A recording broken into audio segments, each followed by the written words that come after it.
Morning, duckies.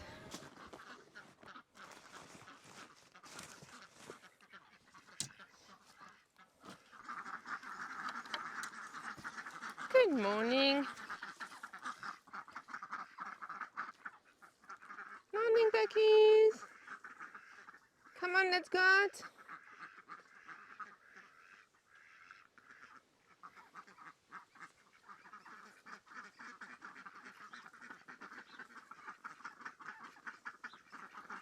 Okay, let's get out.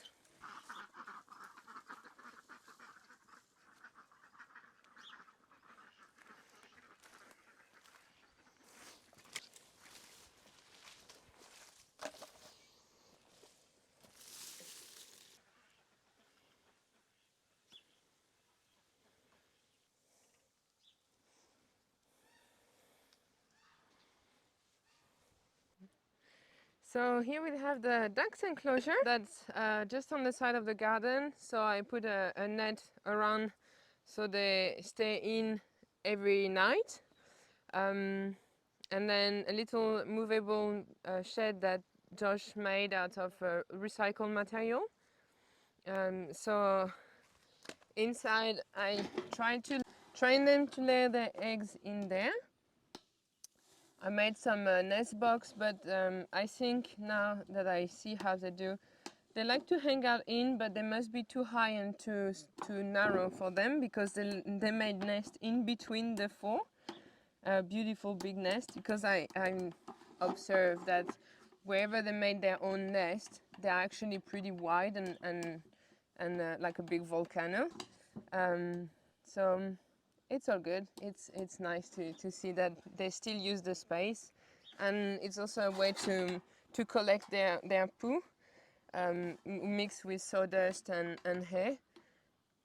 So after I can use it as a compost.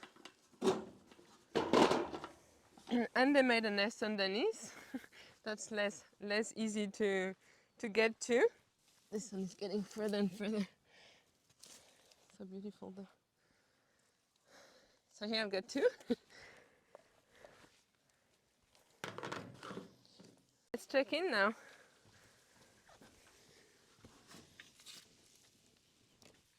So they usually cover and actually close the nest before they leave so the eggs can stay warm. Here there is two. This beautiful one. Sometimes I like to leave one inside because so they come back to it. Because otherwise ducks lay wherever they are or make new nests every time until they have enough to start nesting.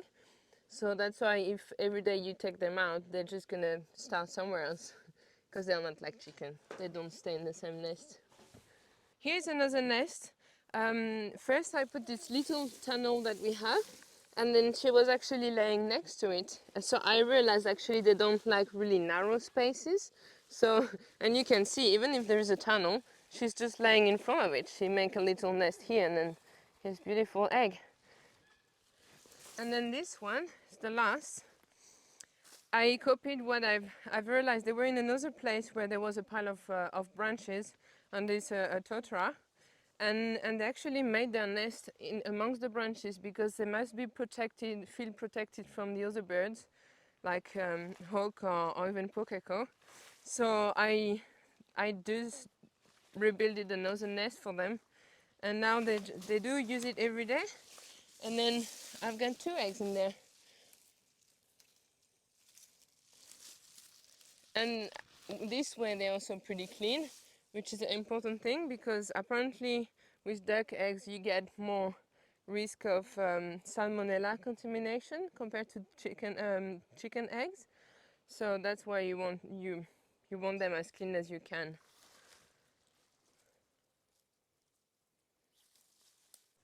So why going for duck instead of chicken? Well, first of all, because I'm allergic to chicken eggs.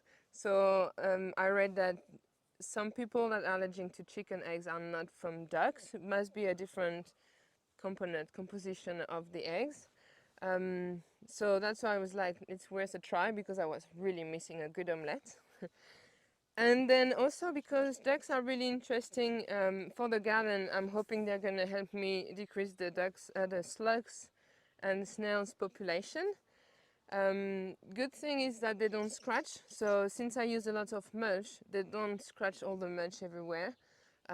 So they do step on the plants quite a lot. They don't care about, even if they follow the path, they just cross the bed. So you have to be aware of where you let them in the garden. And even more if you have greens, you don't want them around your greens because the poop is really liquid and spread, and then again you don't want to eat greens that had duck shit on it. They don't go for the veggies too much. If they have enough insects, they will go for insects, slugs, snails first before they actually go for the veggies. So that's another good thing. You could actually have them around big veggies and then they won't touch them. For a short time, after a while they will go for the veggies, that's for sure. And then lately they managed to go through the garden without my invitation. And I noticed that I actually ringbark all my brassicas. So that's why I have to keep them outside of the garden. And when it's wet, you want to, like when it's raining a lot, you want to make sure that where they are is not too, it doesn't get waterlogged, because they do compact a bit the soil with their flat feet and their dirtiness and their love of water. So that's why in the enclosure, we leave them in an area where it's mainly already big developed trees, and then we just mow it. So if we can save us some mowing, that's great. And then it also feeds the area, and then so we put a big layer of wood chip, so it does give this buffer zone, to avoid too much compaction since it's still raining, end of winter. When you feed them, you can have liquid, or like I like to soak the grain in liquid. So it means that all the birds or even rats don't get to the feed that I prepare, because I can put it in their bucket, and they have a filter system in their beak that allow them to eat in the water. So it means that they finish all the grain, and the sparrows don't get them. And then we also feed them food scrap, so all the peels. If we have also pumpkin or even pie melon, they love it now. I cook them, I boil them overnight on the fire, and then I feed them, and it can be watery, it doesn't matter, they just go for it. And now I also feed them the fish waste that we get for the chicken as well. The only thing is we had to try a different way of cooking because of the fish bones. They can be dangerous for the ducks. You can actually have a hard time to swallow and digest and even hurt them, compared to the chicken that just eats around the bones. So what we found out is that pressure cooking does soften the bones. So we can do the same process as the chicken preparation, but we just, instead of boiling, we pressure cook them. And then we fill up cans and then freeze it, and then I give them 2 cans every 2 days, and so they have their protein. And so we get all those fish frames from a fishery in town, just for free, because for them it's lots of waste, and then we can get as much as we want. Every trip in town, we come back with a bucket or 2, and then we process it, freeze it, and it's ready. And then if we really have more than we need for the chicken and ducks, we can do fertilizer with it.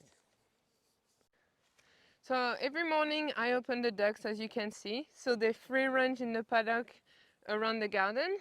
They're actually pretty good. Now they have a good routine. They have a cycle where they start. They come here to the stream. They have a bath. Now they manage to cross over and they hang out underneath the tree. Or they just go to the next paddock where you can see them there. And then around like end of the afternoon, they come back around the enclosure, and then when I come with a bucket of food, they're just already there, and then it's easy. So at first, when we got them, it took, of course they were really scared, and it took a little bit of time of training, and I let them in their enclosure before I really let them free. I had to make sure that they were well trained. So it took, but actually it didn't take a long time for them to get the routine already.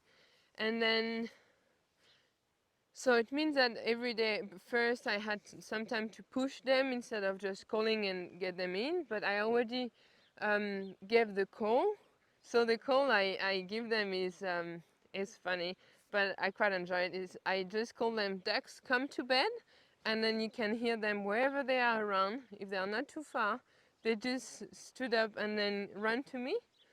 So now if they're not in the enclosure, I can already do that. If they're in the garden, I open the gates, they just come around really fast.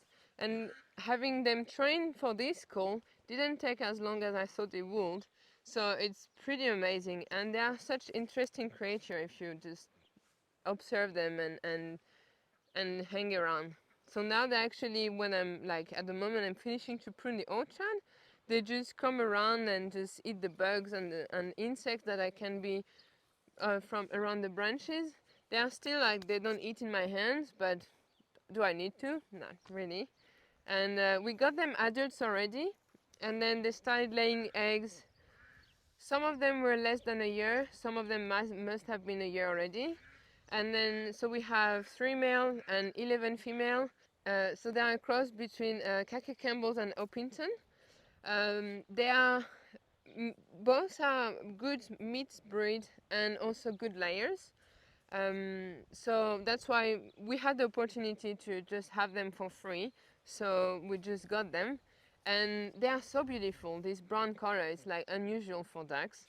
And they are actually, now that they are more used to and having this routine, they are super easy and really friendly.